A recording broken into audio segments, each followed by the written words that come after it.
এই হচ্ছে অরেঞ্জ কালারের জবা ফুল, দেখো বাবার বাড়িতে হয়েছে এটা। এখানে দুটো ফুল ফুটেছে আর কড়ি অনেক এসছে, দেখো কড়ি গাছ ভর্তি কড়ি।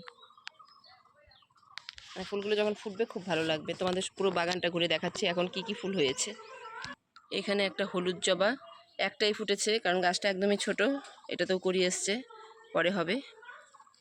আর এখানে কড়িগুলো আসছে কিন্তু কালারগুলো এখনো বোঝা যাচ্ছে না।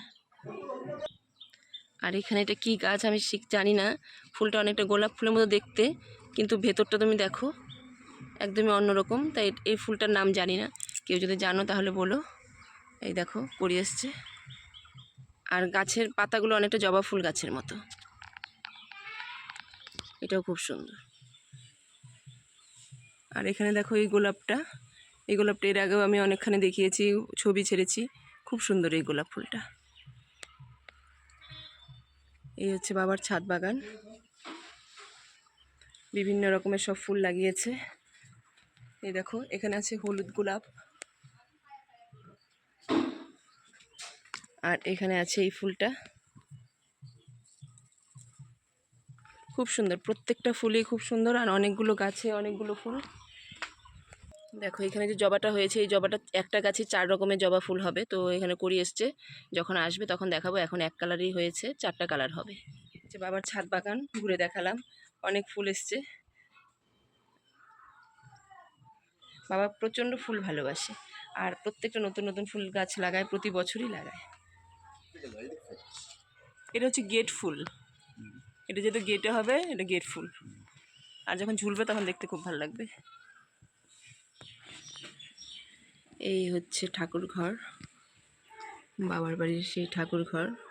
এখানেই কীর্তনটা হবে সামনেই, মানে এর ভেতরে তো হবে না, মানে বাইরে বসে কীর্তনটা হবে। তো এখন বন্ধ আছে। আমার সেই ছোটবেলার জায়গা যেখানে আমি বড় হয়েছি। এই হচ্ছে আমার গ্রাম, এই হচ্ছে আমার বাড়ি এখানে। এই দেখো চারপাশ, সন্ধে লাগছে তাই মানে ওয়েদারটা দেখে মনে হচ্ছে অন্ধকার অন্ধকার, কারণ সন্ধে হয়ে আসছে। এই সে আমাদের বাড়ি যেখানে আমি ছোটবেলা থেকে বড় হয়েছি। এই গ্রামটাতে আসলেই আমার খুব ভালো লাগে, কারণ আমার বাড়িতে আসলে খুব ভালো লাগে, যতই হোক ছোটবেলার স্মৃতি সব মনে পড়ে যায়। এই সেই মাঠ যেখানে আমরা ছোটবেলায় অনেক খেলাধুলা করতাম, ছুটোছুটি দৌড়োদৌড়ি করতাম। এখন আর সেই সব নেই, কারণ আমাদের বয়সী যারা তারা তো অনেক বড় হয়ে গেছে, সবারই বিয়ে শাদী হয়ে গেছে, সবাই বাইরে চলে গেছে। এখন যারা গ্রামে আরও মানে আমাদের পরের ধাপে যারা, তারা এখন আস্তে আস্তে বড় হচ্ছে। কিছুক্ষণ আগেই ওরা সব একসঙ্গে দল বেঁধে হেঁটে গেল, আর আমি আমাদের কথাটা মনে করছি যে ছোটোবেলা আমরাও এইভাবেই দল বেঁধে হেঁটে যেতাম। আর সব যেই বিকেলটা হতো সঙ্গে সঙ্গে স্কুল থেকে এসে আগে কতক্ষণে খেলতে নামবো, এই মাঠে খেলা, পুরনো স্মৃতি সব মনে পড়ে যায়। তো বিকেলবেলা গ্রামের পরিবেশ দেখালাম তোমাদেরকে। আর পরিবেশ কি, কারণ লোকজন তো নেই একদম, এখন সবাই বের হয়ে গেছে যার যে বাড়ি থেকে রাস্তা রাস্তা হাঁটতে। তো আমি তখনই ভিডিওটা করলাম। তো যাই হোক, শান্তশিষ্ট পরিবেশ দেখালাম তোমাদেরকে, কেমন লেগেছে অবশ্যই কমেন্টে জানাবে। এটা যেহেতু আমি আমার গ্রামটা দেখালাম,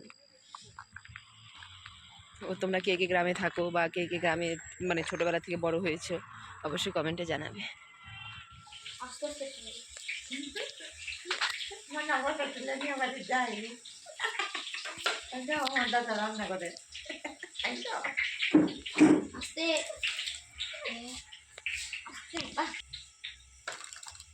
না দে, ডোবে নাই তো সব, না এই যে এখন তোকে না বাবাই। একদম নতুন স্টাইলে রান্না, আলু ভাইজে। এটা এটা কি গ্রেভিটা, কি গ্রেভিটা কি দিয়ে করা? পোস্ত, দই, তাই না?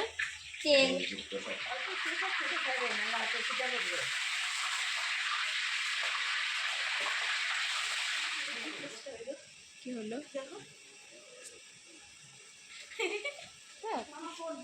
তাহলে একদম জিএসটি দিয়ে নিলে আরেক দাম,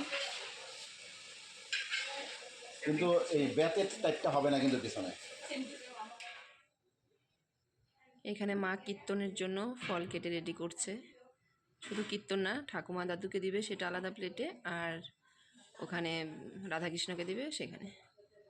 3টা প্লেট রেডি করছে। মিষ্টি দিবা না মা? মিষ্টি ছোট ছোট 2টা কাঁচের বাটি আনতে হবে। হ্যাঁ,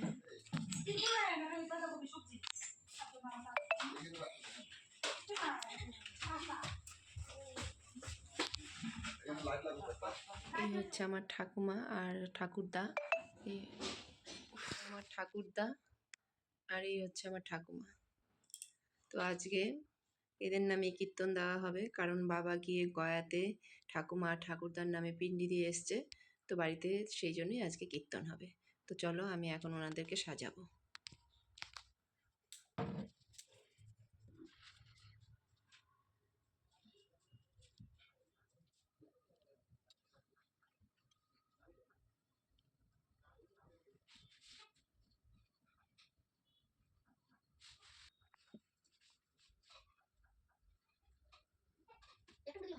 সাজাই, লোকে সাইডে দেয়, দিয়ে একটু সাজায়।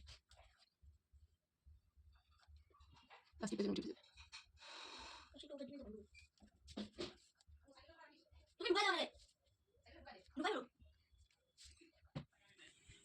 এখানে দেখো কীর্তনের টিম চলে এসছে, সব এক এক করে প্রবেশ করছে, আর এখানে বাবা আর ভাস্তা মিলে জায়গা করে নিচ্ছে।